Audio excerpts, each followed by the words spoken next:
We'll go ahead with more numericals. अब तक हमने टेक्स्ट बुक के सॉल्व एग्जाम्पल किए थे. Now it is time for us to move. Now it is time for us to move and solve practice problem. तो जो आपके textbook में अनसॉल्व एग्जाम्पल होते हैं, we are going to solve that. तो पहला ही क्वेश्चन है, मतलब question number 12. Somehow an ant is stuck to the rim of a bicycle wheel of diameter 1 meter.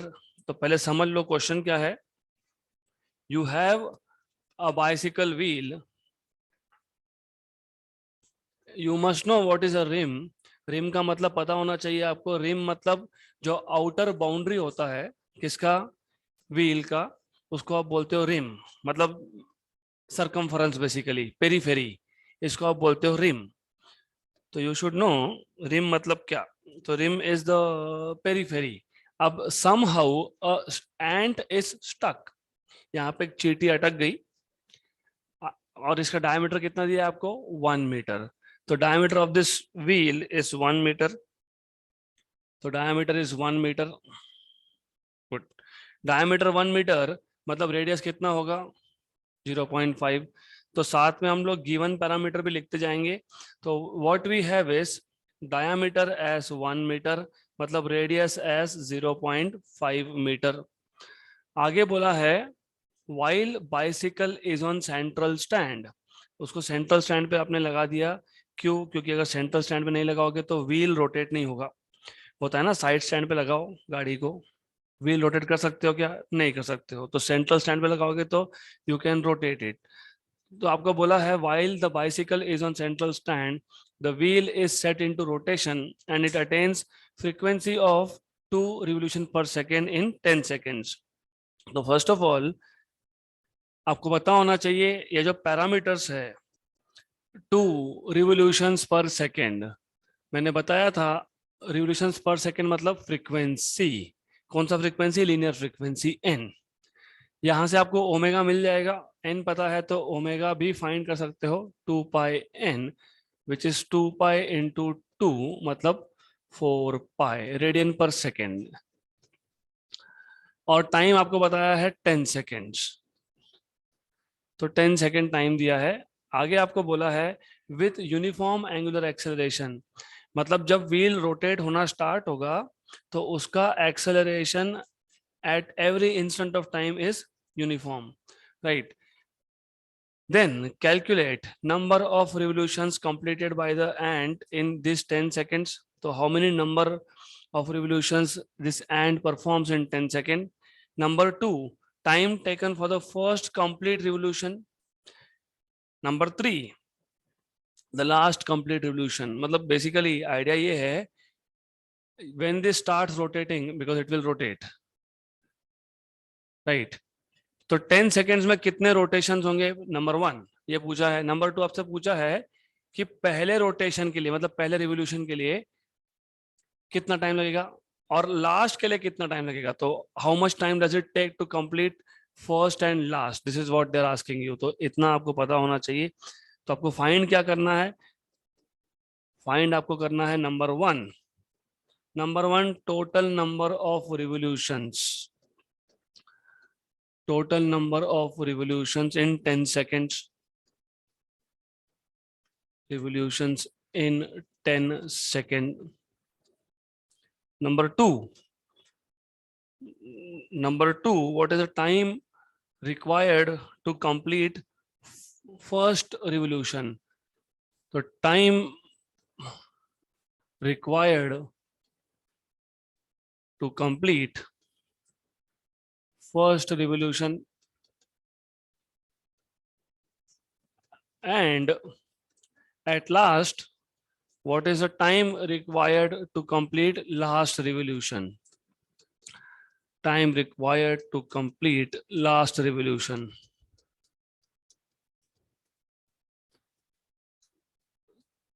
तो what I will do is, हम लोग इसको कैपिटल एन से डिनोट कर देंगे, मतलब टोटल नंबर ऑफ रिवोल्यूशंस.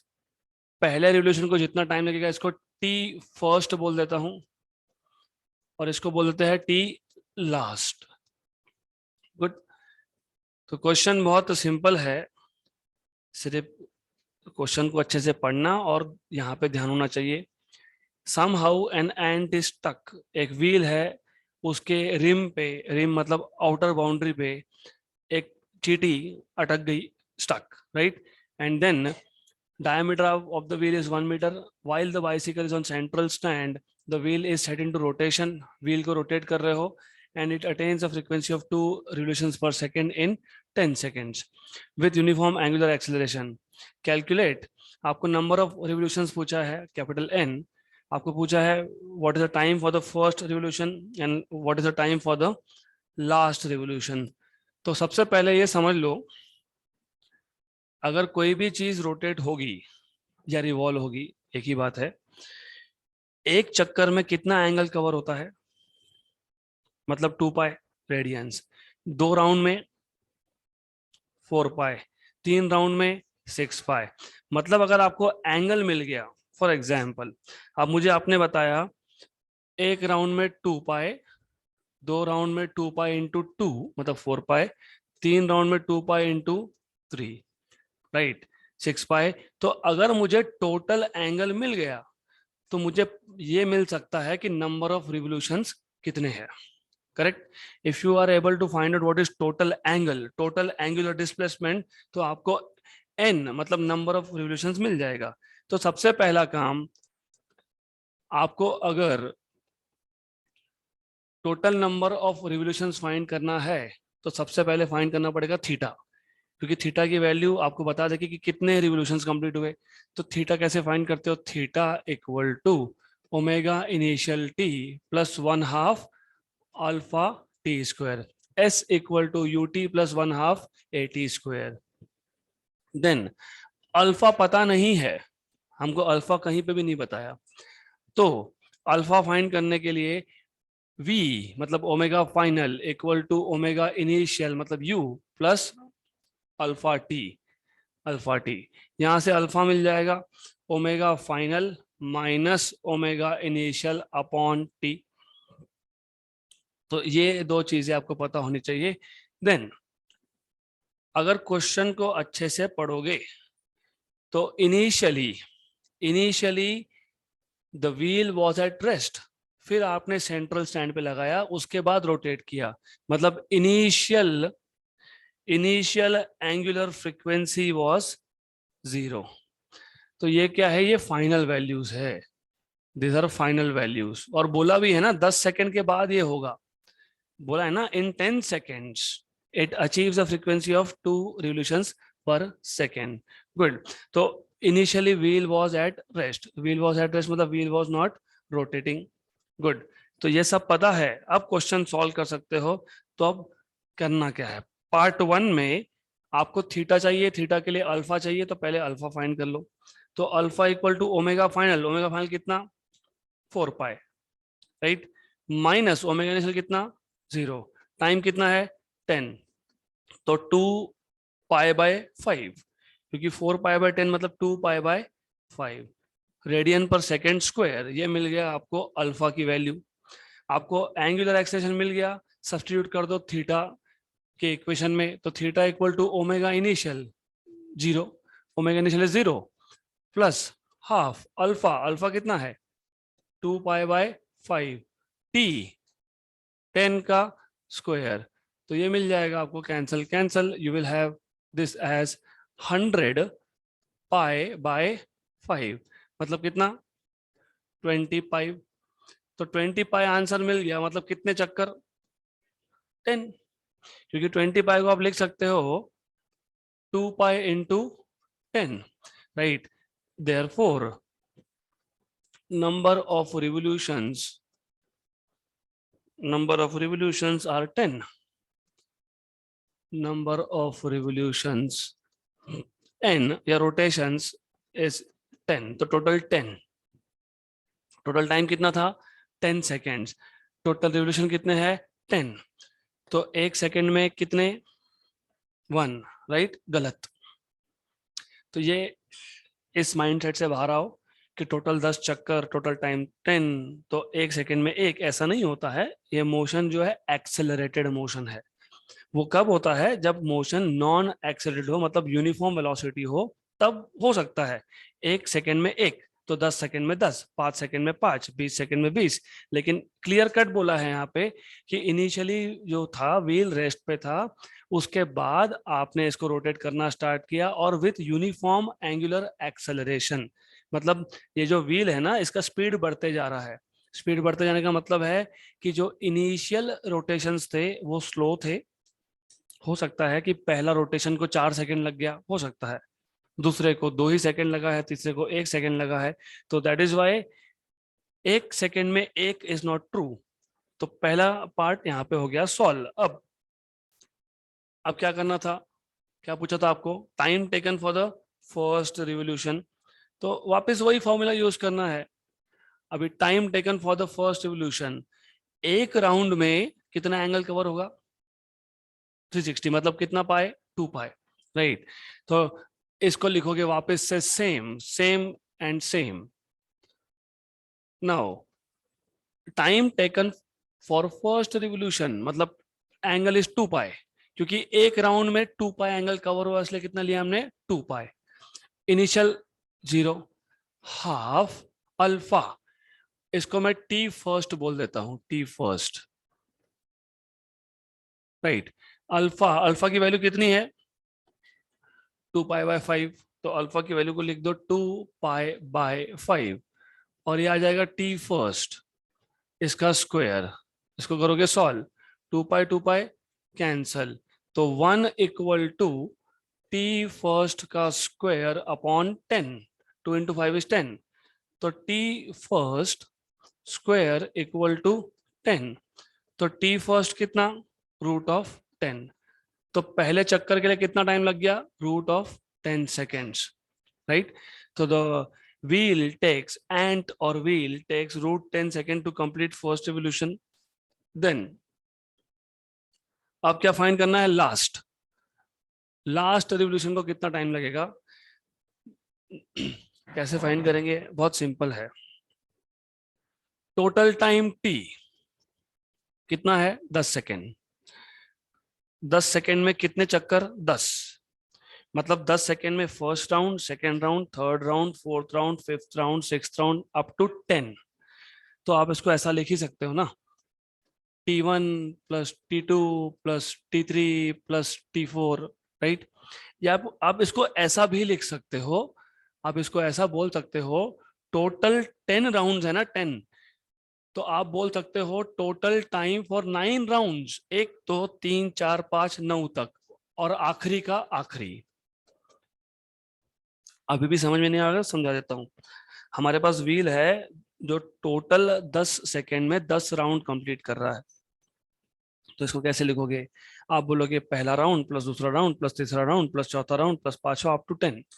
या इसको ऐसा भी बोल सकते हो, टोटल टाइम फॉर पहले 9 चक्कर प्लस आखिरी, total time taken to complete first 9, उसको क्या बोला है, T9।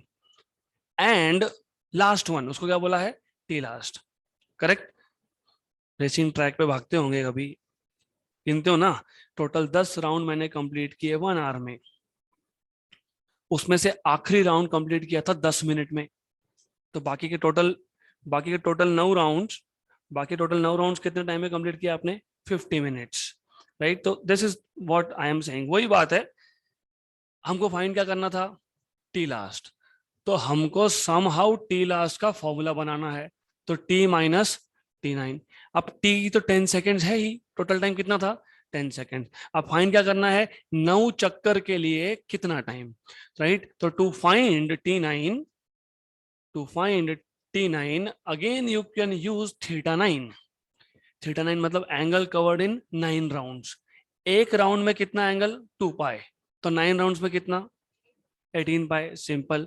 This is equal to omega initial t plus 1/2 alpha T9 square, क्योंकि फाइंड करना है T9। दिस इज 18 पाए। जिनको नहीं समझ में आया उनके लिए, एक चक्कर में 2 पाए, 9 चक्कर में 9 × 2 पाए, 9 × 2 पाए, दिस इज 0, क्योंकि ओमेगा इनिशियल वाज 0। हाफ ये था 2 पाई बाय 5, और ये फाइंड करना है, राइट। तो यहाँ पे भी 2 पाई कैंसल होगा, ये हो जाएगा 10 और इंटू 9 मतलब 90। तो T9 स्क्वायर कितना आया 90, मतलब T9 कितना मिलेगा रूट ऑफ 90। रूट ऑफ 90 मतलब 9 इंटू 10 मतलब 3√10, तो 3√10 सेकेंड। करेक्ट। अब हमको फाइंड करना था टी लास्ट, तो T last T last is total time T minus T9, this is 10 seconds minus this is 3√10, right? 10 minus 3√10, √10 कितना होता है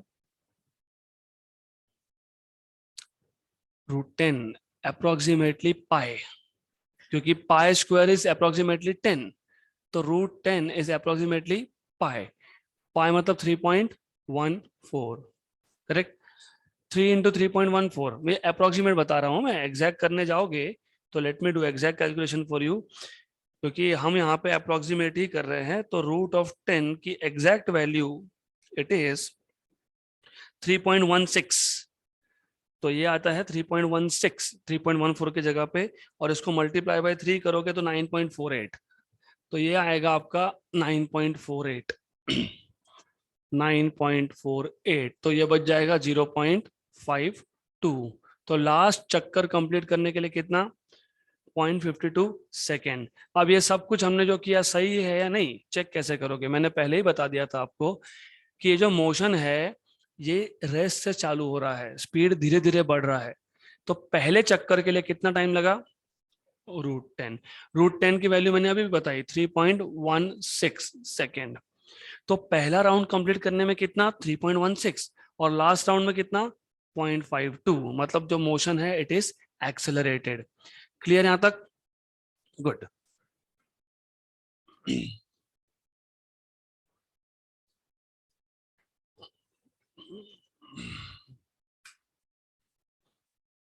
Okay, so let us move to next question now.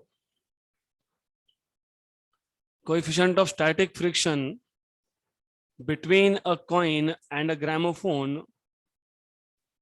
Coefficient of static friction between a coin and a gramophone is 0.5.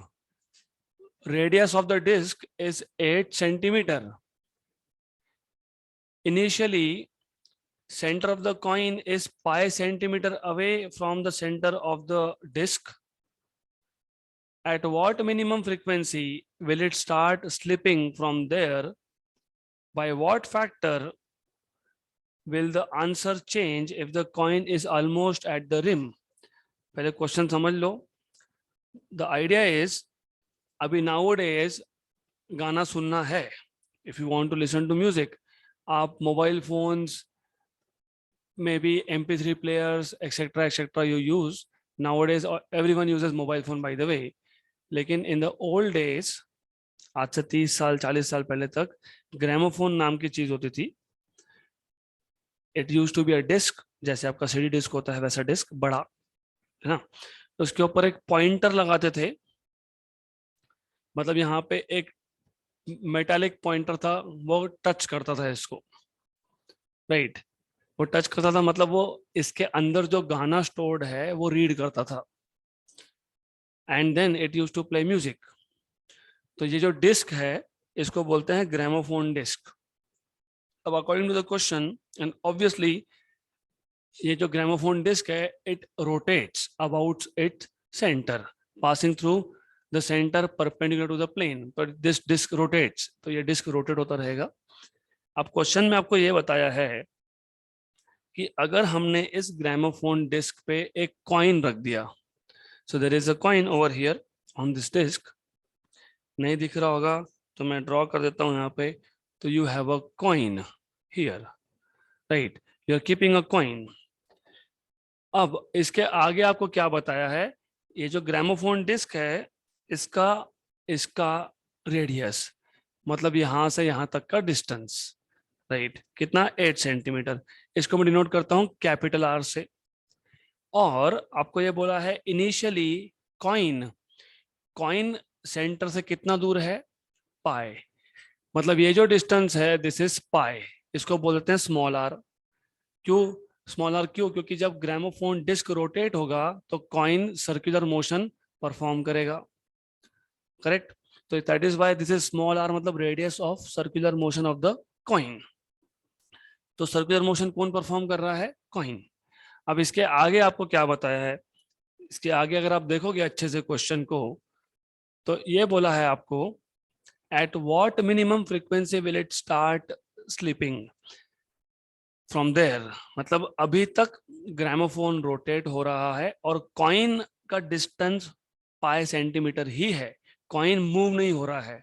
Move नहीं हो रहा है मतलब, move नहीं हो रहा है मतलब ना बाहर जा रहा है ना अंदर जा रहा है, तो क्या कर रहा है? सर्कुलर मोशन परफॉर्म कर रहा है, मतलब इसका सेंटर से डिस्टेंस क्या है? फिक्स है, राइट? तो सेंटर से डिस्टेंस फिक्स है, मतलब दिस कॉइन इज स्टेशनरी।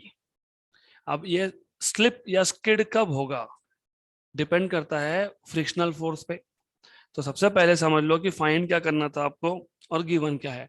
तो गिवन क्वांटिटी में आपको दिया है ग्रामोफोन डिस्क का रेडियस, वो है 8 सेंटीमीटर। कॉइन का डिस्टेंस और कॉइन सर्कुलर मोशन परफॉर्म करेगा, ये है पाई centimetre.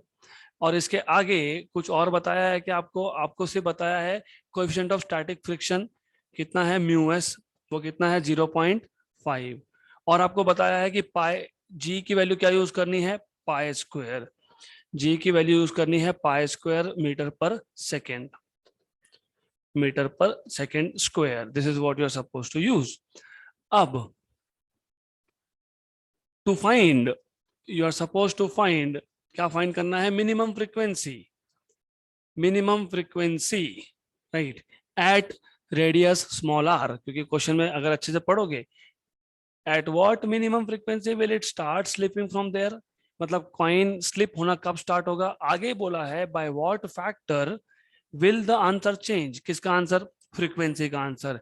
If the coin is almost at the rim, मतलब कॉइन को अगर मैंने यहाँ की जगह पे एकदम रिम पे, मतलब कॉर्नर पे रख दिया, तो फ्रीक्वेंसी की वैल्यू में क्या चेंज होगा, this is what they are asking you. तो what is the change in the frequency? Good. अब अगर यहां तक आपको समझा है, देन ये भी समझ में आया होगा कि पहले स्मॉल आर रेडियस के लिए फ्रीक्वेंसी फाइंड करो और उसके बाद कैपिटल आर रेडियस के लिए फ्रीक्वेंसी फाइंड करो। क्योंकि कॉइन पहले था पाई सेंटीमीटर पे, उसको बाद में शिफ्ट करके रख दिया आपने कॉर्नर, लास्ट पे, पेरीफेरी पे, रिम पे, रिम पे आखिरी में शिफ्ट कर दिया उसको, राइट? तो अब फॉर्मूला, फ्रीक्वेंसी का फॉर्मूला कैसे बनेगा? Very simple. अगर आपको फ्रिक्शन अच्छे से पता है, उसी ग्रामोफोन का डिस्क रोटेट होना मतलब कॉइन के लिए सर्कुलर मोशन होना। सर्कुलर मोशन होगा तो कौन सा फोर्स होता है कंपलसरी? Centripetal force. यहाँ पे सेंट्रीपिटल फोर्स कौन प्रोवाइड करेगा? Static friction between coin and gramophone. यहाँ तक क्लियर? तो the necessary centripetal force is provided by static friction, correct? अब तो आपको ऑलरेडी पता है centripetal force is equal to force of static friction, correct? लेकिन क्वेश्चन अगर अच्छे से देखा है आपने, उन्होंने बोला है at what minimum frequency it will start slipping, मतलब कॉइन बाहर की तरफ कितनी फ्रीक्वेंसी के बाद स्लिप होना चालू करेगा। आपको उल्टा सोचना है, आपको यह समझना है कि जब तक force of static friction, force of static friction ये greater than equal to force of centripetal है, तब तक coin will not skid. Question समझ में आया क्या? आप लोगों को थोड़ा सा बेसिक्स लेके चलना पड़ेगा। हमारे पास एक डिस्क था, कौन सा डिस्क था? ग्रामोफोन डिस्क था। उस पे क्या रखा है? कॉइन रखा है। डिस्क जैसे रोटेट होगा तो कॉइन क्या परफॉर्म करेगा? सर्कुलर मोशन परफॉर्म करेगा। और ये कॉइन स्किड नहीं होगा, स्लिप नहीं होगा। कब तक नहीं होगा? जब तक सेंट्रीपिटल फोर्स, सेंट्रीपिटल या सेंट्रीफ्यूगल भी बोल सकते हो इसको, is less than equal to, is less than equal to force of static friction. जिसको फ्रिक्शन समझा है उसके लिए, और जिसको नहीं समझा है उसके लिए वापस रिपीट कर देता हूं। हमारे पास एक बॉडी है जो एक टेबल पे रखा हुआ है, एग्जाम्पल। हम इस पे एक एक्सटर्नल फोर्स अप्लाई कर रहे हैं और बॉडी मूव नहीं हो रहा है। तो बॉडी का मूव नहीं होना, इसका मतलब ये जो एक्सटर्नल फोर्स है ये फ्रिक्शनल फोर्स से कम है। करेक्ट? याद है, जब तक बॉडी मूव नहीं होता है इसका मतलब जो फोर्स आप अप्लाई कर रहे हो वो किससे कम है? स्टैटिक फ्रिक्शन से। करेक्ट? राइट। फिर हम क्या करते हैं, फोर्स बढ़ाते जाएंगे बढ़ाते जाएंगे बढ़ाते जाएंगे and then suddenly the body starts moving. इसको बोला था हमने लिमिटिंग फ्रिक्शन। करेक्ट? तो बॉडी का मूव नहीं होने का मतलब क्या? जो आपने अप्लाई फोर्स किया वो फ्रिक्शन से कम है। हमारे केस में कॉइन क्या परफॉर्म कर रहा है? Circular motion. करेक्ट? तो कौन सा फोर्स? सेंट्रीफ्यूगल या सेंट्रीपिटल। अब कॉइन का मूव नहीं होना, coin is not moving, coin is not moving मतलब द फोर्स, यहाँ पे जो भी फोर्स है it is less then static friction. Right? अगर स्टैटिक फ्रिक्शन से ज्यादा होता, कौन सा फोर्स? सेंट्रीफ्यूगल फोर्स, तो कॉइन कहाँ जाता? बाहर की तरफ। तो ये समझ में आने के लिए पहले फ्रिक्शन समझना चाहिए। तो यू नीड टू नो, जब तक centrifugal force less than frictional force है तब तक कॉइन मूव नहीं होगा, स्किड नहीं होगा। तो सेंट्रीफ्यूगल फोर्स का फॉर्मूला क्या था? mv² by r less than equal to what is this? Mu s n. Right? अब you can write down this as mv² by r equal to mu s, of course less than equal to mu s into mg, mm cancel. हमें क्या find करना है? Frequency. Frequency मतलब n। तो अब यहां से भी बन सकता है लेकिन स्टेप्स कम करने होंगे। तो स्टेप्स कम करने होंगे तो ये ध्यान रखना कि फ्रीक्वेंसी फाइंड करना है। फ्रीक्वेंसी फाइंड करना है तो सेंट्रीफ्यूगल फोर्स का और एक फॉर्मूला था mr⍵² less than equal to mu s times of normal reaction. तो mr omega, omega is 2πn less than equal to mu s m g, क्योंकि नॉर्मल रिएक्शन क्या होता है? M g. Cancel and cancel. तो यहां से आपको मिल जाएगा r4π² n² less than equal to mu s g. और आपको अच्छे से देखा होगा आपने, जी की वैल्यू कितनी बोली है? π²। मतलब ये और ये हो गया कैंसल। मतलब n² is less than equal to mu s upon 4r। मतलब n मिनिमम, क्योंकि रूट लोगे तो n² की जगह पे क्या लिखोगे? मिनिमम। क्यों मिनिमम? क्योंकि यहाँ पे क्या है? Less than. राइट? तो n minimum equal to under root of mu s by 4r। यहां तक क्लियर? अब अगर इतना समझा है तो ना हो, आपको सिर्फ वैल्यू सब्स्टिट्यूट करनी है एंड डन। तो सॉल्यूशन सिंपल सिंपल, आपको फाइंड करना है what is n minimum at a radius of r which is under root of mu s upon 4r। Mu s की वैल्यू कितनी? 0.5। 4 इंटू आर कितना था? पाई, स्मॉल आर पाई था। अब इसको सॉल्व कैसे करोगे? सिंपल है ये भी। कैसे करोगे? This is 5 into 10⁻⁻1 upon 4 into pi. Then what else? क्या करेंगे इसके बाद? आंसर चाहिए ना?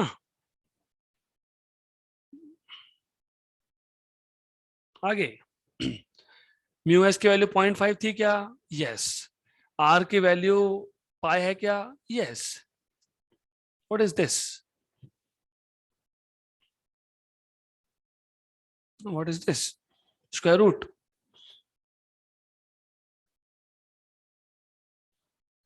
5 अपॉन 4 इंटू 10। क्यों 10? क्योंकि ये 10 नीचे आ गया, इंटू पाई, इसका स्क्वायर रूट। 5 1 जा 5 2 जा, ये आ जाएगा बाहर। इसको सॉल्व कर लो। या तो इसको ऐसा भी रख सकते हो, इफ यू वांट इसको आप ऐसा भी रख सकते हो, कोई प्रॉब्लम नहीं है। 5/40 पाई का रूट, या फिर सिंप्लीफाई करना तो सिंप्लीफाई कर लो, तो you can do this, no issues with that. अब तो एक काम करता हूं, मैं इसको सिंप्लीफाई करने की जगह पे ऐसा ही रख देता हूं, बाद में देखते हैं इसको।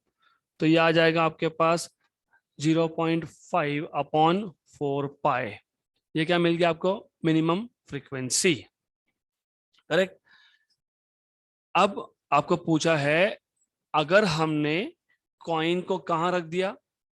रिम पे, तो आंसर कैसा चेंज होगा? अब आंसर कैसा चेंज होगा ये देखने के लिए, as you can see, static friction coefficient ये कांस्टेंट होता है, 4 क्या है? कांस्टेंट है। तो मिनिमम फ्रीक्वेंसी किस पे डिपेंड करेगा? Only on 1/√r। तो अगर आपने शिफ्ट कर दिया, आपने कैपिटल आर डिस्टेंस पे रख दिया, तो इन दैट केस आप इसको ऐसा लिख सकते हो, n minimum by small r equal to, inversely proportional था तो small r by capital r. हो गया question solve. N minimum capital r equal to √ऑफ small r by capital r into n minimum small r. What was the minimum frequency for small r? अब ये भी find किया आपने, लिखा गया यहाँ पे √of 0.5/4 pi. And what is small r? Pi. What is capital R? 8. So this is the factor by which the value of frequency will change. Done. तो इतना आपको पता होना चाहिए। मैं वापस क्वेश्चन समझा देता हूँ, बहुत इजी क्वेश्चन है। Basics is what you should learn. Gramophone disc, उसके ऊपर कॉइन, ग्रामोफोन डिस्क रोटेट हो रहा है, कॉइन सर्कुलर मोशन परफॉर्म कर रहा है। जैसे जैसे फ्रीक्वेंसी आप बढ़ाओगे तो सेंट्रीफ्यूगल फोर्स बढ़ेगा, क्योंकि सेंट्रीफ्यूगल फोर्स किस पे डिपेंड करता है? फ्रीक्वेंसी पे, राइट। तो क्वेश्चन ये था कि कितनी फ्रीक्वेंसी तक कॉइन स्किड नहीं होगा। कॉइन को स्किड करना है मतलब कॉइन को बाहर की तरफ जाना है, तो सेंट्रीफ्यूगल फोर्स ज्यादा होना चाहिए। किससे ज्यादा होना चाहिए? फ्रिक्शनल फोर्स से। फ्रिक्शनल फोर्स क्यों? क्योंकि कॉइन और ग्रामोफोन ये दोनों एक दूसरे के कांटेक्ट में, और जब जब कांटेक्ट होता है तब तब कौन सा फोर्स होता है? Frictional force. तो जब तक सेंट्रीफ्यूगल फोर्स ये फ्रिक्शनल फोर्स से कम है, तब तक कॉइन स्किड नहीं होगा, ये पता होना चाहिए। मतलब mr⍵² is less than equal to μs n, but what is n? mg। mm cancel, solve कर लो, और g और पाई स्क्वायर ये वैल्यू सेम है, कैंसिल कर दिया हमने, n स्क्वायर आ गया less than equal to μs/4r। तो n मिनिमम, क्योंकि रूट लोगे तो n minimum is √of μs/4r। तो फॉर्मूला बन गया आपका फ्रीक्वेंसी का। आपको मिनिमम फ्रीक्वेंसी फाइंड करना है तो ये फॉर्मूला यूज करो एंड पुट वैल्यूज। तो वैल्यू सब्स्टिट्यूट कर दी, μs is 0.5, 4 is 4, pi is r is pi, pi बोला ना इसको, पाई, राइट। करेक्ट, क्लियर, सब कुछ करेक्ट है यहाँ पे, फाइन। सिर्फ एक गलती है, उसको करेक्ट कर लो पहले। ये है सेंटीमीटर। सेंटीमीटर कौन सा यूनिट होता है? CGS। अगर इसको SI में कन्वर्ट करना है तो क्या करोगे? Multiply by 10⁻²। सिमिलरली ये जो R है ये भी है सेंटीमीटर में, इसको अगर SI में कन्वर्ट करना है तो क्या करेंगे? 10⁻², राइट। तो that is the only thing. अब आपको फटाफट से आंसर मिल जाएगा, ये आ जाएगा 10⁻² नीचे मल्टीप्लीकेशन में।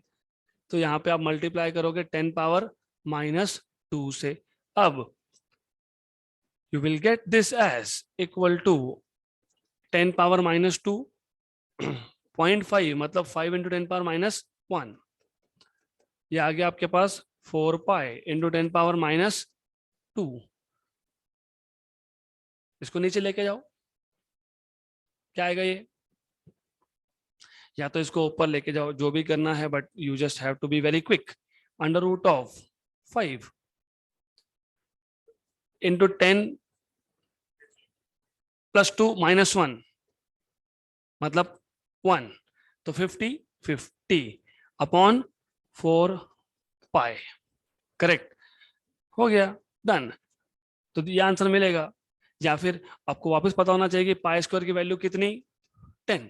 हाँ, तो 10 की जगह पे क्या डालोगे, पाई स्क्वायर। अगर 10 की जगह पे डालोगे पाई स्क्वायर तो यहाँ पे आ जाएगा under root of 5 pi square upon 4 pi.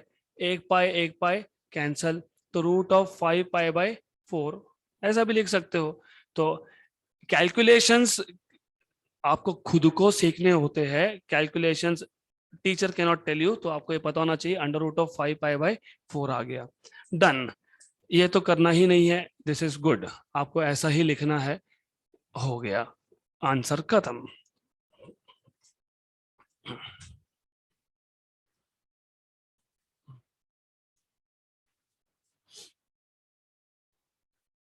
Next question,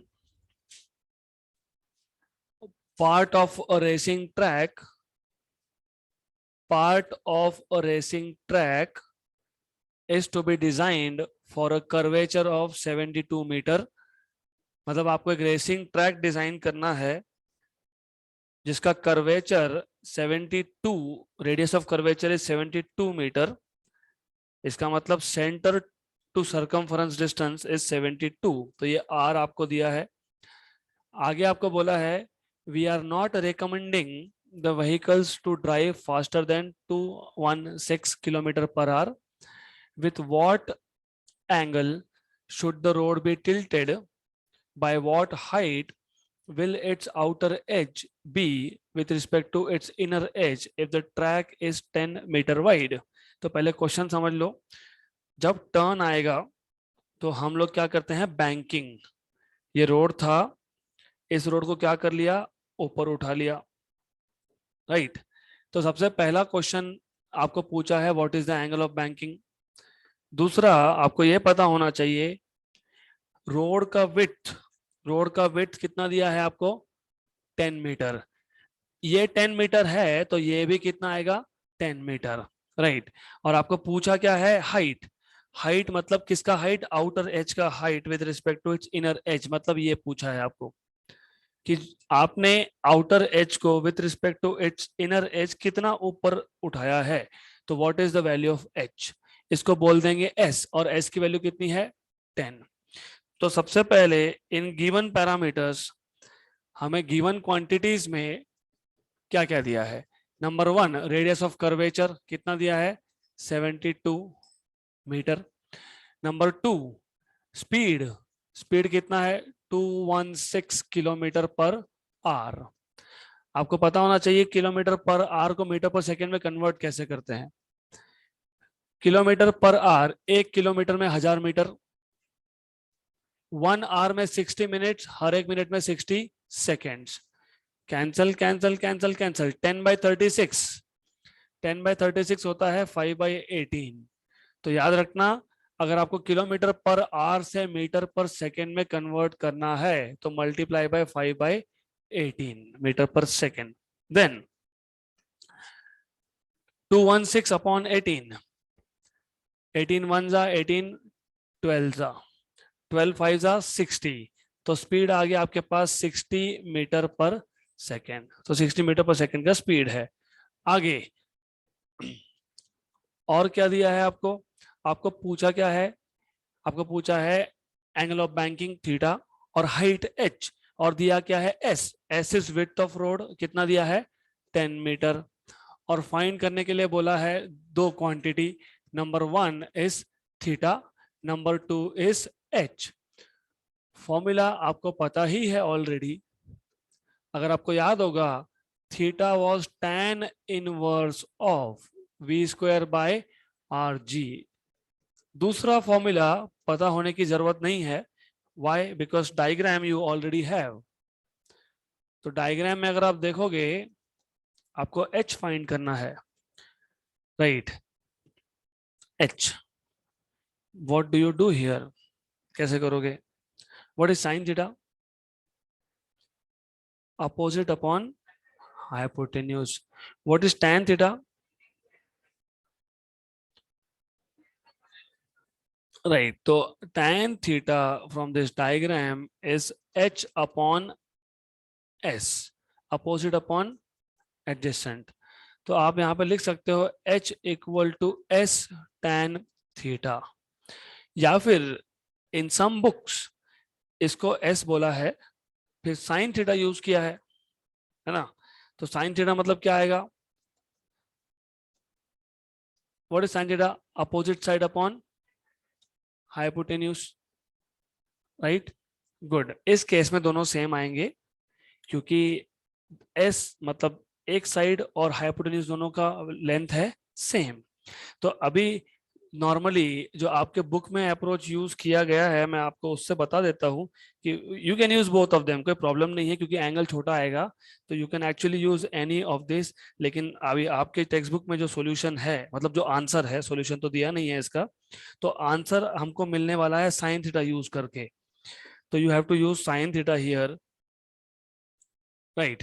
तो एक काम करो, tan थीटा भी सही है लेकिन अभी सॉल्यूशन आंसर मैच करना पड़ेगा, तो h equal to S sine theta. तो ये दूसरा फॉर्मूला लगने वाला है h equal to S sine theta, right. Then ये दो फॉर्मूला बन गए, then it is so simple. अभी आपको करना क्या है, आपको सिर्फ वैल्यू सब्स्टिट्यूट करनी है। Theta equal to tan inverse of what is v square 60 into 60, 3600 मतलब 60 into 60, what is r 72, g की वैल्यू कुछ बोला नहीं है हमको, 10 ले लेंगे, 10 ले लिया अगर, कैंसल एंड कैंसल, 6 1 जा 6, 12 जा 12 1 जा 12, 5 जा, तो आपको मिल गया यहाँ से theta equal to tan inverse of 5, correct, right. तो theta equal to tan inverse of 5। तो अगर आपको नेचुरल टेंजेंट्स, लॉग बुक में एक टेबल होता है नेचुरल टेंजेंट्स का, अगर आपको वो टेबल रीड करते आता है तो ये वैल्यू 5 कहाँ पे आएगी, वो टेबल में चेक करोगे तो एंगल मिलेगा 78.69 degrees, something like this, 78.69 degrees. तो करना क्या है, वो नेचुरल टेंजेंट, राइट, उसमें आपको देखना है कि 5 कहाँ पे है, 5, you will find it is 78.69 degrees, right। Theta मिल गया, थीटा मिल गया, अब क्या चाहिए आपको, h। तो h कैसे फाइंड करोगे, h equal to s sine theta, s की वैल्यू कितनी है 10, क्योंकि विड्थ कितना था 10, साइन थीटा साइन ऑफ 78.69। अब उसी लॉग बुक में आपके पास नेचुरल साइंस होता है, आप नेचुरल साइन में 78 डिग्री, अभी पहले तो इसको मिनट में कन्वर्ट करो, अगर आपको log table, if you use log table, तो ये जो टेबल है ना, नेचुरल साइन का टेबल है, इसमें आखिरी में आपके ऊपर ऊपर लिखा होता है मिनट्स में, 6 minute, 12 minute, 18 minute, 24 minute, correct. यहाँ पे हमने जो लिखा है 78.69 डिग्री, इसको मिनट में कन्वर्ट करना पड़ेगा, मिनट में कन्वर्ट करो and then check what is the value. ये वैल्यू आपको साइन के टेबल से मिलेगी और ये वैल्यू आती है, if I am not wrong, it is turning out to be 0.98 होगा, ऑफ कोर्स होगा। What is sine 90, 1, what is sine of 60, √3/2, √3/2 मतलब कितना 0.86, करेक्ट। तो आपके पास साइन 60 है 0.86, साइन 90 है 1, हमारा एंगल क्या है 78 पॉइंट समथिंग, मतलब 60 और 90 के बीच में, मतलब हमारा आंसर 0.86 और 1 के बीच में, तो कितना आ रहा है 0.98। व्हाट इज 0.98 इंटू 10, 9.8 मीटर, तो द हाइट इज 9.8 मीटर। तो सिंपल क्वेश्चन था, कुछ नहीं है, आपको एंगल ऑफ बैंकिंग का फॉर्मूला पता होना चाहिए और आपको बेसिक ट्रिग्नोमेट्री पता होना चाहिए, डन।